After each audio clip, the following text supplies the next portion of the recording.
I got you.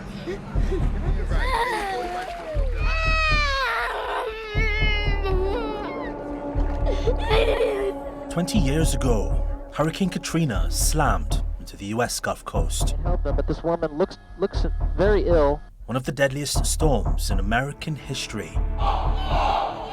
The federal government response took heat for being slow and unprepared. You're doing a heck of a job. It's not about low income, it's not about rich people, poor people, it's about people. Today, the same agency faces an existential threat. I mean, the president initially declared he wanted to get rid of FEMA. Coming up, we revisit the destruction Katrina left behind. And as storms grow stronger, we head to Bangladesh for a crash course in infrastructure resilience. What's so special about this university, aside from the fact that it's just covered in pretty plants? Just 2 degrees is on. Now, This might be the first time I've seen flowers since our visit to Bangladesh. Today you are free. Today you are free.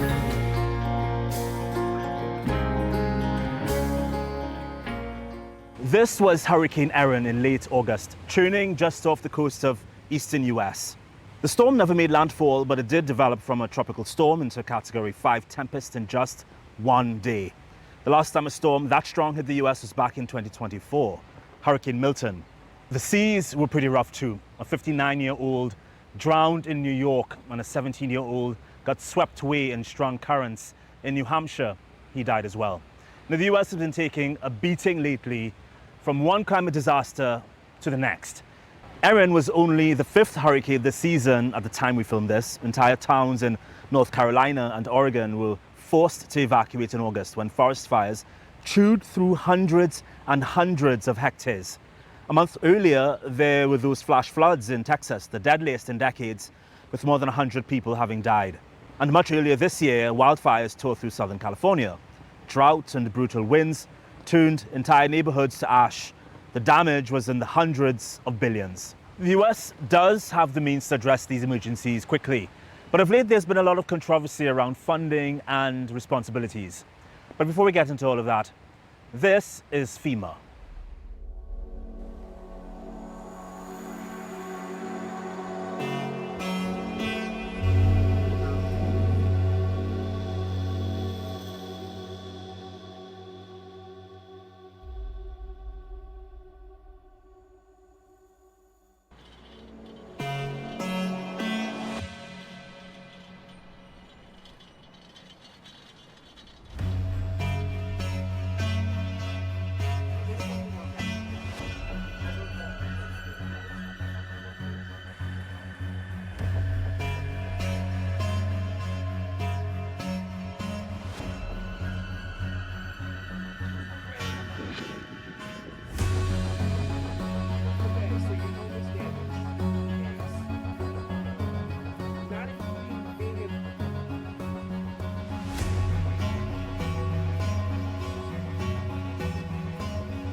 It seems as though FEMA has fallen out of favor with the government. Well, at least this version.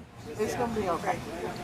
Scores of current employees, some seen here responding to various past crises, anonymously wrote to the agency's review council and to Congress, warning that the Trump administration's program and staff cuts have dangerously weakened FEMA's ability to respond to disasters.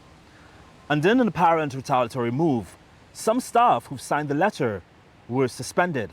But this is no time for FEMA's operations to be suspended. not during the hurricane season. Clearly, there's a lot of turmoil or consternation in Washington about what to do with FEMA. I mean, the president initially declared he wanted to get rid of FEMA. He's created a FEMA review council. I think the latest indication is that they're going to keep and reform FEMA. That is an outcome that I heartily embrace. There are things we can do that will help FEMA serve our people better. But we absolutely need the partnership of the federal government. These storms, this one appears to be localizing on North Carolina, but many of the storms hit an entire region. The scale of these storms are massive, $60 billion in western North Carolina from Hurricane Helene. Those kind of resources don't exist in western North Carolina to respond. Heck, our state two-year budget is $66 billion. So essentially we would have to forego the entire two-year budget just to get western North Carolina back to where it was before. The only institution that has the kind of resources and the expertise on a regional level to respond is the federal government. That is why it is essential that we keep and improve FEMA on a going forward basis. So how would disaster response look without a fully functioning FEMA? Let's look back a couple of decades to one of the darkest moments in U.S. history. Katrina was undeniably one of the most traumatic and expensive hurricanes on many levels. It made landfall on August 29, 2005, as a Category 4 storm with strong speeds. We are dealing with one of the worst natural disasters in our nation's history. The first notable cost, the human toll. More than 1,800 people were killed. Hundreds of thousands lost everything. We're talking about a huge amount of devastation. We're talking about a huge amount of cost for the insurance companies. Around 850,000 homes were damaged or destroyed. Roads, bridges, water systems, and schools were wrecked. Those costs reportedly ran as high as $150 billion.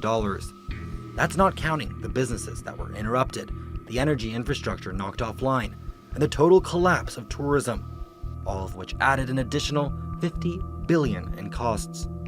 Insurance companies were forced to pay out tens of billions of dollars. But way before the claims, the immense public backlash revealed a political cost. Many criticized the Federal Emergency Mangement Agency for what they said was a slow response. People were stranded on their roofs for days before help arrived. There were even signs of systemic racism, with numerous TV images of African Americans waiting for help much longer than others. Many called the Katrina response one of the starkest failures in U.S. disaster management. It's terrible. It's a disgrace that New Orleans, we could go and help in Saddam, but we can't help our own people. FEMA and the government should have came in here the very next morning when all it happened and not leave us stranded here. In Louisiana, dozens of people were killed in a nursing home, reportedly because the owners failed to evacuate patients. And at the Ernest Memorial Convention Center, which became a refuge for thousands of people, babies died from heat exhaustion. Sanitation has been horrific, and like nobody even cared about us. Just sent us off and left us to ourselves. The government's response also left it open to numerous lawsuits. Thousands of Katrina survivors filed claims against FEMA. But while the government is protected by sovereign immunity, which shields federal agencies from being sued, the private companies they contracted were not. Survivors targeted the contractors FEMA used to provide emergency trailers, and a settlement of about $42 million was reached in 2012 over the failure to inform displaced people of the dangerously high levels of formaldehyde used in the trailer's wood and insulation. Katrina hit states had their own economic hurdles. Of the 1.5 million people who were displaced, many never returned. That crippled the state budgets of Louisiana and Mississippi, which were forced to divert billions from schools and public services into emergency response and infrastructure repair. Then there was the social cost, as education took a major hit. More than 200 schools in New Orleans were damaged or destroyed. Thousands of children had their academic progress disrupted for years. It was a natural disaster, but also a man-made catastrophe. A shameful breakdown in government that left countless men and women and children abandoned and alone. Last but certainly not least, there was the environmental cost. Katrina devastated over 562 square kilometers of Louisiana's coastlines. and it decimated wetlands and habitats for species like sea turtles and the Mississippi sandhill crane. So the wetlands that surround coastal Louisiana are an important component to our storm protection. They act as a natural buffer that helps slow down storm surge. But over the last decades, we've seen a tragic loss of those wetlands. And as the wetlands have been disappearing, we've become more and more vulnerable to major storms, things like Hurricane Katrina, which could have been somewhat slowed down by a more intact wetland buffer. In all, Hurricane Katrina cost a whopping $225 billion in the direct destruction of hospitals, businesses, and homes. State budgets were crippled, which left the most vulnerable abandoned and exposed. And it left a lasting scar, one that, 2 decades later, is still a major reference point when discussing the most destructive hurricanes in U.S. history. It's time for Just to Matter, where the small things mean everything. Today, insurance, which can be a lifeline. But a policy's fine print could decide whether you're truly protected. A missing clause or hidden exclusion could spell disaster for your claim. Floods are the #1 climate disaster worldwide, but in most places, standard insurance policies do not cover them. Wildfires, landslides, and earthquakes are often buried under exclusions, and that's something you may only learn after the fact. Insurers aren't helping. They're raising premiums and pulling out of risky areas. That's why it pays to read the fine print of your insurance policy.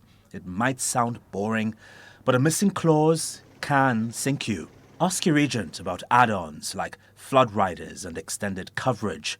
Those can make all the difference. And if you're in a high-risk zone, newer tools like parametric insurance can get you cash fast when storms hit. Just make sure the payout matches your needs. And some insurance companies even reward homes that are built stronger to withstand storms with cheaper coverage. It's a win-win if you can afford the upgrade. But honestly, governments and insurers do need bigger fixes, like public safety nets and climate-smart building codes, or else we're all exposed. Because when those storm winds come and the floodwaters rise, getting through it all can come down to a few lines in an insurance policy you never thought to check. And that's no small matter. So insurance is important, but also a home or structure that's resilient to climate disasters. We traveled to Dhaka to see a very interesting university with some very special attributes.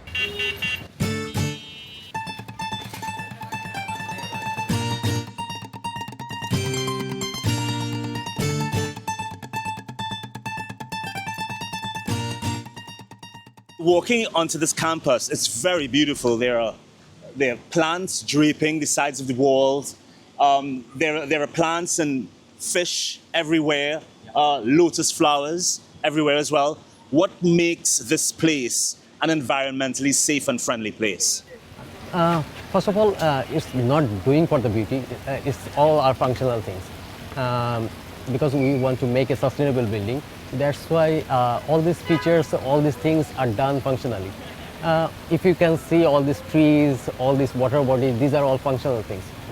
Because when we are going to set up a building in a dense area like this, then we have to consider the carbon footprint what we have lost.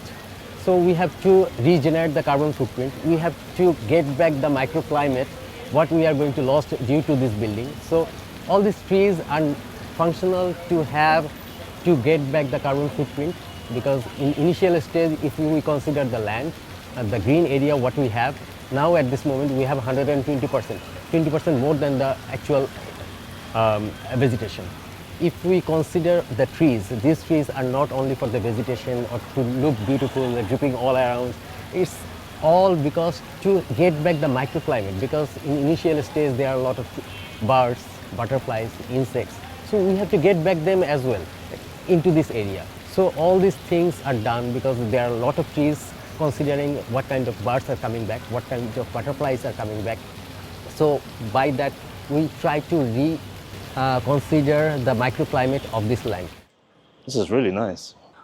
Oh, a butterfly, you're right. Yeah. This might be the first time I've seen flowers since our visit to Bangladesh. What's so special about this university, aside from the fact that it's just covered in pretty plants? Yeah. Well, there is something special about it, that you come in from the street, from Dhaka, and you find yourself potentially meeting the whole world. So what's special about it is that the university, it's linked to every part of Bangladesh. Wherever you go in this country, there's a link. So it's rooted. But it's also linked to so many other parts of the world too. Through the BRAC movement, we're linked to some 16 countries. We are linked directly into the big world social problems and issues, like climate change, raising people out of poverty, education, these big world social issues. Why is it important that this university becomes sustainable for these international students in Dhaka? You mean sustainable in the sense of green sustainability? It's vital, and I think our founders realized this years ago, that sustainability is an urgent issue. It can lose its power, that word, sustainability. You use the word again and again and again until it sounds like management speak. But it's really vital that there's an urgency to this. And we're seeing this across Bangladesh, aren't we? I could probably safely say that the majority of structures, buildings, homes on the planet are not environmentally friendly, which suggests that it might be a very technical matter getting them to that point. Can you talk about the specific elements of this building that make it sustainable and environmentally friendly? First of all, when we try to make a building sustainable, then we have to first consider the passive design, how the building located, how to make it in passive way sustainable, not in a mechanical way. Let's separate passive from mechanical. Yeah. You use the word passive a lot, which suggests that it wasn't intentionally designed, and you don't necessarily get energy directly from for example, the wind that's passing through the tunnels. Let's talk about the mechanical design. What intentional elements were put in place to get energy for the building? So if you look at the setup of this building, you can see that it's set up in east and west direction, which is completely opposite to our climate. And any critic, if they come at a glance, they can criticize this building in the first say, because it's the east-west elongated mass and it's facing to the east and west. But if you go a little bit closer, then you can see that there are 5 wings in this building, and in these 5 wings we have north and south is open 16 meter as a breezeway. So these are working as a wind tunnel. So first of all, the passive design is a major thing to make a building sustainable rather than the mechanical things. Because mechanical things, when we are trying to renovate a building, then we more focused on the mechanical things. But when we set up a new building, then we have to focus on the passive design. So in this way, only the functional area of this building is mechanically ventilated. Rest of the area is naturally ventilated. Other things, as we can see, the vertical gardening.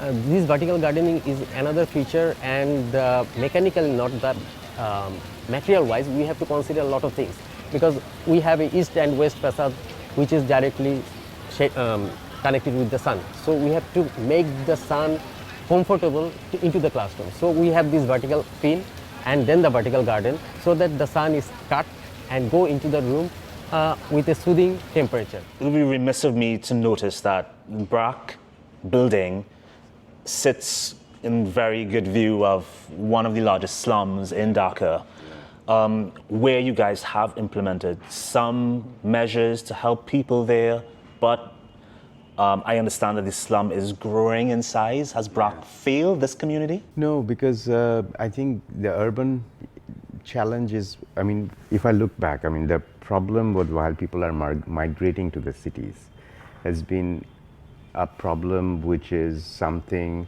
that many countries are grappling with, because people are moving to the cities in far higher numbers than the cities are equipped to handle. Did they move willingly, or are they climate refugees? Quite a few of them.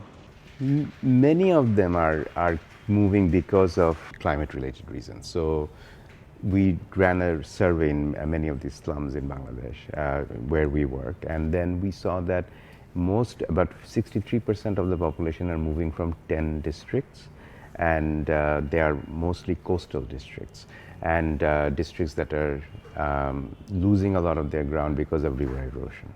So that gives you some sense that people are not moving voluntarily. So they are. So I think this is the thing about climate, right? People think that there is going to be, like in Bangladesh, is predicted to lose about 17% of its land by 2047. Now, this is not going to happen on one fine morning in 2047. This is happening gradually. So these slow onset disasters that are grappling countries like Bangladesh are something that you don't see on a day-to-day basis. This is not makes great TV as well, but this is happening. Salinity is creeping in coastal area, destroying the lands which was used for farming before. So people are losing their livelihood. So what do? They look for livelihood in the cities, so they move to the cities. And many of them come to cities like Dhaka. Dhaka, you have, almost more than 60% of the population actually live in squats and slums like this, right? Unless you look at new cities which actually planned a bit differently, planned to incorporate. One is that you cannot have everything, all the opportunities centered in the capital. You have to create lots of other cities which actually has opportunities, good schools, economic things are happening so that people can go and earn their livelihood. That's one aspect. But the other aspect to that is also how people can adapt where they are. And there are solutions, right? So this is one of those things that we are looking at very closely in terms of what do we need to do to help people adapt to changing climate in these coastal areas so they don't have to move. We enable some tools for them, whether it's in education, livelihood, healthcare, that they themselves use and they themselves change their lives. The help a man to fish analogy. The BRAC University is very impressive. My first impression is that there is a concerted effort to target or to approach the climate issue from the perspective of younger generations who then become leaders, potentially climate leaders, even though you guys don't yet have a climate and sustainability degree offered, but you do have divisions that deal exclusively with climate change. Mm-hmm. What is the ultimate mission when it comes to BRAC University? Not just the architecture of it and how it functions, but the knowledge you want to impart to other generations. So when the founder of BRAC set up BRAC University, his idea was that he wanted to, any society is going to have leaders, but the leaders who are taught at BRAC University are going to be leaders who are conscientious, who are going to be responsible about nature and society as a whole. So they don't have to work for NGOs.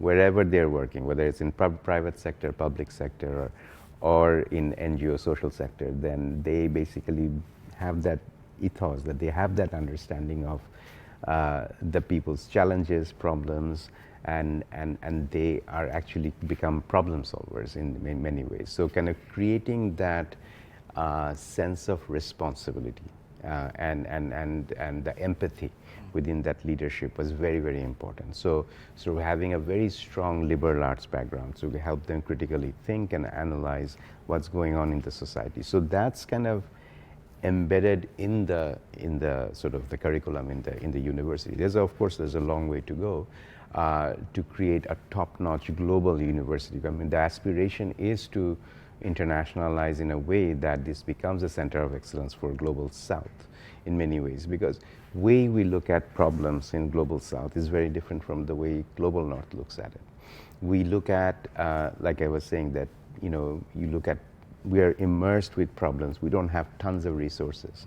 So we have to do more with less. We have to think frugally. We have to think scale. We cannot depend on government for social protection. So we have to figure out alternatives, ways of doing things. So, historically what has happened is the knowledge that has been generated in the Global North, we just copied it in many ways from, when I say we, I say many Global South countries. But that needs to change in many ways, and that is why I think one of the big aspiration of BRAC University where you're immersed with things. And we, in a School of Public Health, we have A lot of students from Africa who come in and they go back and become leaders in their own countries in many ways. We have a research entity, we train government officers in Bangladesh in education, public policy, in many aspects. So fundamentally, many parts of BRAC are focused on building capacity. People became actors of the change. Not only they generated livelihood on their own, but at the same time, they were an active participants in becoming a change maker. Thank you so Nice much. chatting with you as well. This episode started in the global north, where climate disasters are becoming bigger than the systems meant to handle them. In the US, politicians debate whether FEMA should even exist or whether climate change is real at all. Meanwhile, storms are getting stronger and the price tags keep climbing. But here in Bangladesh, BRAC is proving something different. Its university is equipping a new generation of global citizens to face the crisis head-on. It shows how limited resources, when used wisely and with purpose, can build resilience in the very communities most at risk. And maybe that's the lesson. While the wealthiest nations argue, others are adapting and innovating. It's a reminder that resilience is possible.